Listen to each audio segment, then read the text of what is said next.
Distinguished colleagues, we are gathered here in this hall today as a result of a resolution called Uniting for Peace. Sadly, this emergency session has nothing to do with peace. Every member state here today who is convinced that we are about to discuss yet another round of conflict in the Middle East, another dispute between Israel and the Palestinians, is wrong. The October 7th massacre and what ensued has nothing to do with the Palestinians. Nothing. It has nothing to do with the Arab-Israeli conflict or the Palestinian question. This is not a war with the Palestinians. Israel is at war with the genocidal jihadist Hamas terror organization. Only. It is the law-abiding democracy of Israel against modern-day Nazis. These are the facts. Hamas do not care about the Palestinian people. They do not care about peace or dialogue. Hamas has only one goal: to annihilate Israel and murder every single Jew on the face of the earth. Their original charter makes this very clear. I'll read you a few lines. Israel will exist and will continue to exist until Islam will obliterate it. Another quote: there is no solution for the Palestinian problem except by jihad. Another quote: the day of judgment will not come about until Muslims fight Jews and kill them. Friends, on October 7th, it became clear to the entire world that Hamas's charter was not a compilation of empty words. It was an action plan. An action plan. Imagine a bright sunny day, clear skies, music in the air, young people are dancing, a rave, a concert for peace. Yes, for peace. It is early morning on the holy Sabbath. The sun has just risen to mark a new day. It is also a festive Jewish high holiday, Simchat Torah. Simchat Torah means the joy of the Torah, where we celebrate the book of books, our holy Bible. And then, in one split second, this idyllic Eden became hell on earth. The peaceful morning air was pierced with the wail of rocket sirens. Thousands, I'm telling you, thousands of Hamas mortars and rockets rained down indiscriminately on many Israeli cities and villages. But the rockets were only cover for the pogrom that followed. Barbaric Hamas terrorists invaded Israel from the sea, the land, and the air. They came with one purpose only: to savagely murder every living thing they encountered. Hamas Nazi murders went from house to house with hit lists. A thoroughly planned, willful, premeditated attack. They brutally murdered civilians in their beds. They drove pickup trucks with machine guns. Yes, we all remember, just like ISIS, and fired blindly at hundreds of young people at a concert. 300 were burned alive or butchered in that concert. Much of what remained were clumps of flesh and bloody limbs. Parents had to bring their children's toothbrushes for DNA so they could figure out whose limb belonged to who. These Hamas monsters raped women and children, parading naked girls that they raped and bodies that they defiled through the streets of Gaza, while thousands, and I'm telling you, thousands, you can see the footage, jeered and cheered. The savages tortured small babies, Just like the Nazis, Hamas terrorists removed infants from their cribs. Yes, we have it on video. Swung them repeatedly against the ground until their skulls became a pulp. Children were murdered in front of their parents, and parents in front of their children. I've seen a video of a terrorist filmed by himself, who tossed a grenade into a bomb shelter with a father and his two young boys inside. The father was killed instantly, and the two boys ran out of the shelter screaming that their father is dead and that they want to be dead too. All this is occurring, believe it or not, as the monster who murdered their father calmly helps himself to the contents of the family's fridge. Yes, no horror movie compares to the pure brutality that Hamas carried out. No, none. Amit Man, a 22-year-old from Kibbutz Be'eri, and a paramedic for Magen David Adom, Israel's Red Cross. She dedicated her life, literally, and you will understand why, to saving others. When the Hamas monsters invaded the kibbutz, Amit ran to the clinic to treat as many wounded as she could. For hours, Amit worked non-stop trying to save lives. She knew the sadistic terrorists were outside her clinic because she heard the gunfire, but she stayed there. She was committed to saving lives, not running away. Finally, the terrorists burst into her clinic and put a bullet through her brain. She was a Magen David Adom paramedic, the Israeli Red Cross, in uniform. But that didn't stop these savages. This is how the rescue teams found Amit.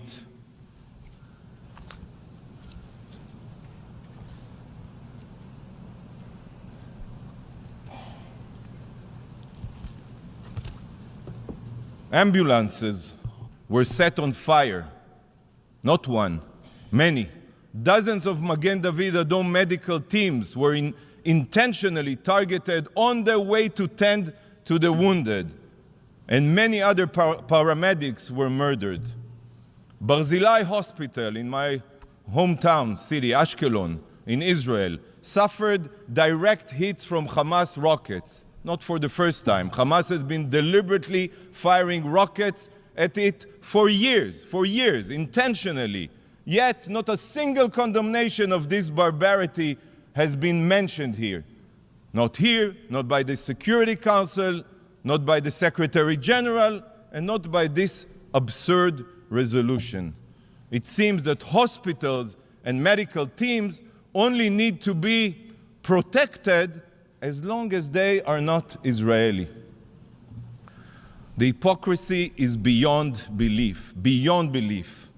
The brutal ISIS-like monsters abducted over 220 hostages from Israel and dozens of other countries, including babies, children, persons with disabilities, the elderly, and Holocaust survivors. Kfir Bibas is 9 months old. 9 months old, and he is being held right now in Gaza as a hostage. 9 months old. What barbaric terrorist can do such a thing? And together with him, 30 other children. 30 other children.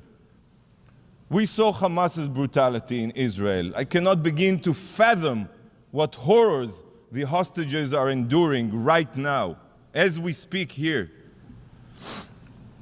20 days have gone by, and Israel is still counting her dead. It took weeks to collect all of the bodies. Some bodies are burnt like pieces of coal. It is almost impossible to identify them. Countless burned bodies have been found with ash in their throats, meaning they were still alive when lit on fire, intentionally, by the Hamas terrorists. a clump of charred human remains that was burned beyond recognition was found. At first, the medical personnel couldn't figure out what they were looking at.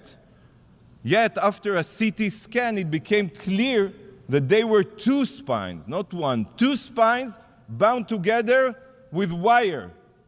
One belonging to an adult, and the other, the small spine, of a child. So just try to imagine that parents feeling as they and their child were burning alive. The painful screaming of the love of their life was the last thing they heard, the last thing. Do you not think it's unbelievable that this resolution here today and this session are not solely focused on Hamas's atrocities? When reading this resolution, Hamas seems to be missing in action.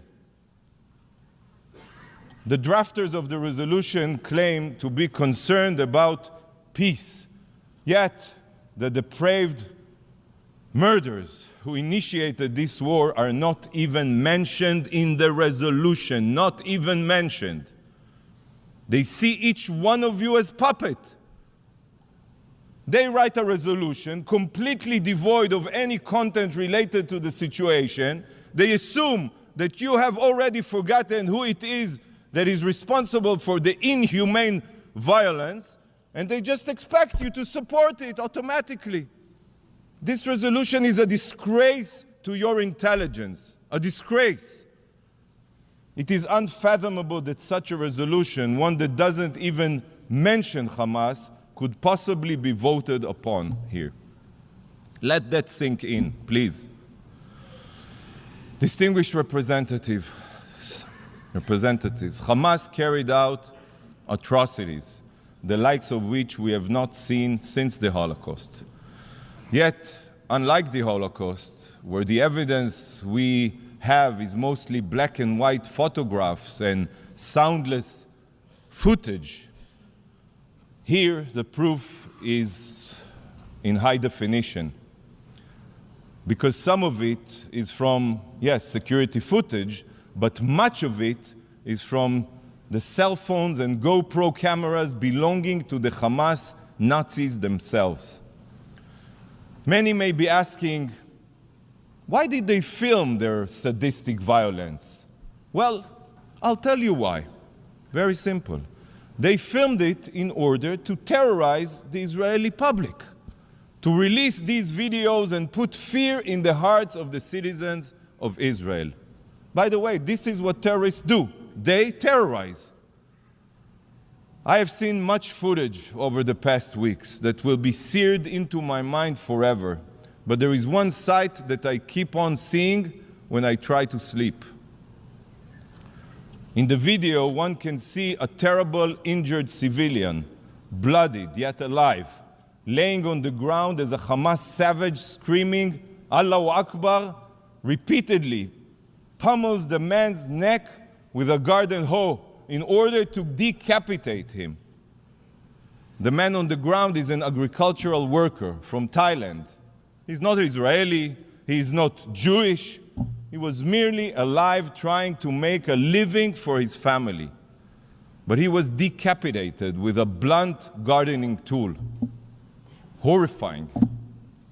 Israel is not at war with human beings. We are at war with monsters. Here is the video.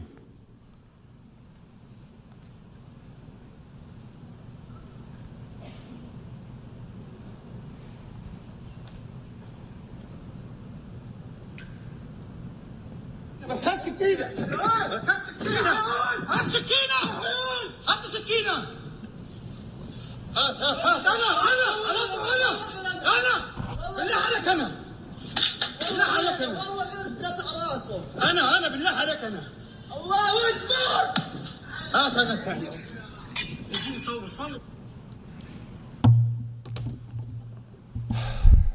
My mission distributed and will continue to distribute QR codes with a direct link to files where you can see this horror and many other Hamas atrocities. What you see here are not pictures from Auschwitz. but Israelis, raped, butchered, and burned alive. This is not Auschwitz. This is Hamas. There are no words in the English language, in any language, to describe the evil that we all just witnessed. And the reason it is not describable is because it has no place among humankind.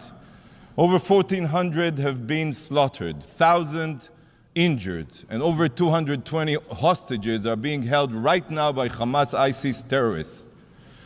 To say that this is Israel's 9/11 would be an understatement. Proportionally, the death toll of this atrocity is 15 times bigger than 9/11. By the way, our enemies are not 7,000 miles away, they are 7,000 feet away in our own backyard. So for this reason, Israel's mission is to eradicate this evil from the earth. Eradicate. ISIS was the Islamic State of Iraq and Syria, and Hamas is the Islamic State of Gaza. So just as was done with ISIS, Hamas must be no more. Our goal is to completely eradicate Hamas's capabilities, and we will use every means at our disposal to accomplish this. Not for revenge, no. Not for retaliation, no. But to ensure that such depravity, such atrocities never occurs again. Israel is at the forefront of the war on radical jihadist terror. And if Israel doesn't succeed in obliterating Hamas's terror capabilities, the whole world will pay the price. Hamas's genocidal ideology, just like ISIS, Al-Qaeda, or the Ayatollah regime in Tehran of Iran, is not just about destroying Israel. You all know it. It is ultimately about world domination. It is about bringing the jihad war to the soil of each and every one of your countries. They will not stop until they murder all of the infidels, as they call us. Colleagues, for the past 16 years, the international community and the UN have been complacent to Hamas's terror buildup in Gaza. Complacent. The world has kept its head in the sand as Hamas embedded its missiles and rockets deep within and under the civilian population of Gaza. It accepted an absurd reality that a law-abiding democracy could live side by side with cancerous genocidal terrorists that fire tens of thousands of missiles indiscriminately at our civilians, unprovoked. We have seen that nothing can change Hamas's genocidal ideology. Sadly, not the rehabilitation of Gaza, not economic incentives, not any promise of a brighter future. The UN tried. Many of you tried. But everyone failed. Everyone failed. And you know why? Because nothing can change a genocidal ideology. Nothing. There is only one solution to curing a cancer. It is the evisceration of every cancerous cell. The international community has poured billions of dollars into Gaza, and it all went to Hamas's war machine. It went to its subterranean city of terror. It went to its missile manufacturing facilities. And you remember, 18 years ago, Israel unilaterally withdrew from all of Gaza. We withdrew from all of Gaza.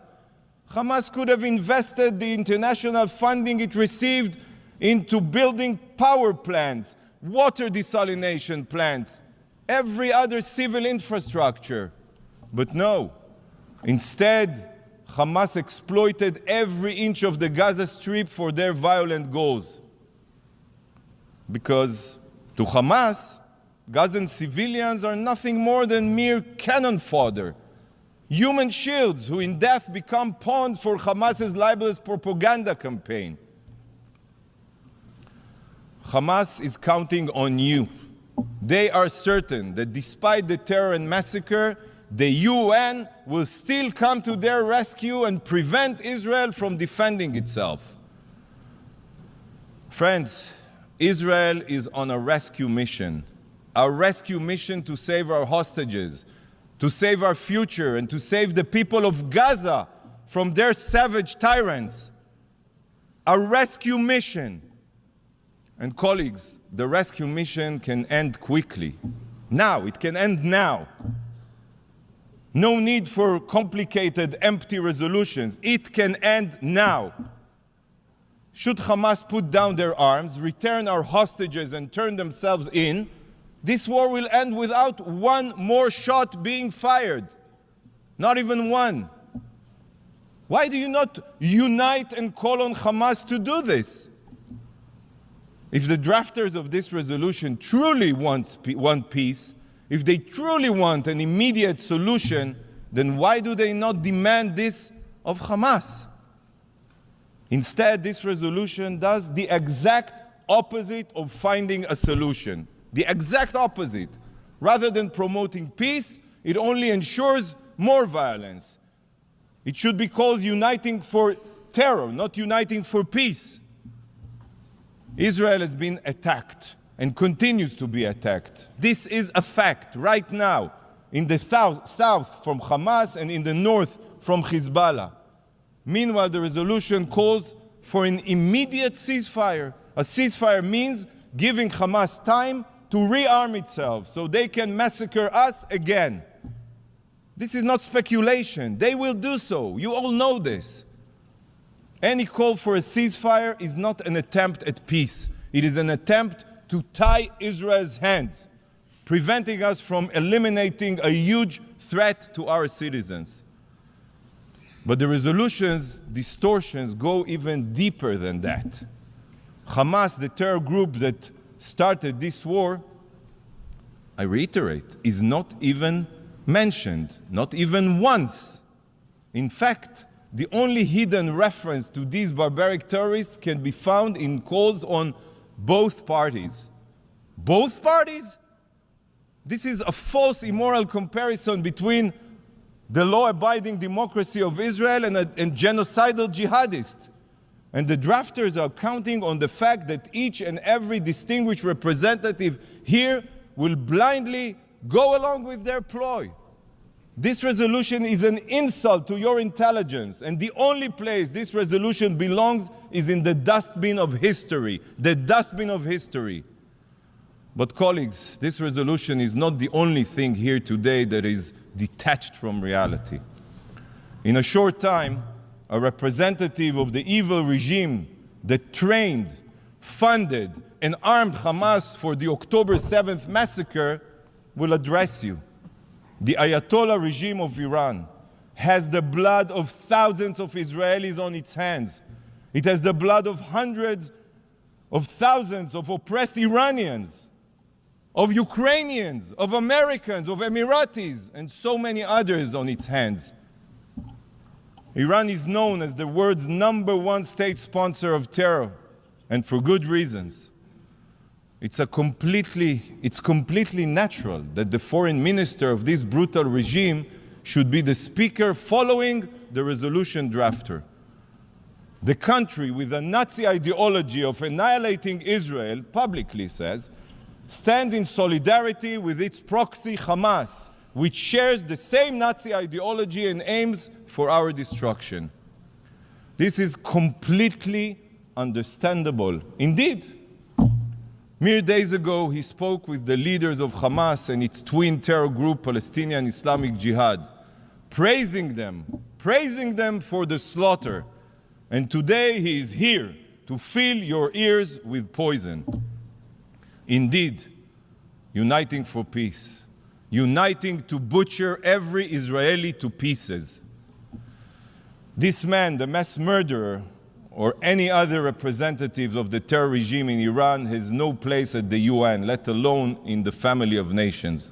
It is a moral stain on the UN and the values it was founded upon. Distinguished colleagues, this week the UN celebrated its 78th birthday. Yet, looking at this resolution and the honorary guests hosted it today in these halls, this organization has shown that it is so broken, so morally corrupt, that I do not have high hopes that it will make it to 90, let alone 100. I'm just a realist. Today serves as the clearest proof that this body is bleeding its relevance, legitimacy, and justification. What we are witnessing today is a desecration of what the UN was meant to be. Following the horrors of the Holocaust, this institution was established to prevent atrocities from repeating themselves. Yet, in these very halls, we have perpetrators of the most grotesque human rights violations and crimes against humanity who also exploit their power and so-called members of the family of nations only to single out law-abiding democracies such as Israel. If this organization wants to maintain any shred of legitimacy, it is imperative that you, please, distinguished representatives, no longer play along with this farce of anti-Israel double standards. Vote against this biased resolution. Stand on the right side of history. Don't stand with the genocidal jihadists committed to your destruction. Rise above internal political considerations and do what is moral and right. Mr. President, Israel will not stop fighting for the truth, even if we remain the sole voice of reason in these halls. Israel will continue combating the genocidal terrorists committed to our destruction. We will not rest until Hamas is obliterated and our hostages are returned home. And we will bring them home. I will conclude with a moment of silence for all the victims of Hamas's atrocity. If the supporters of this resolution choose to ignore the victims in their text, I will pay respect to their memory.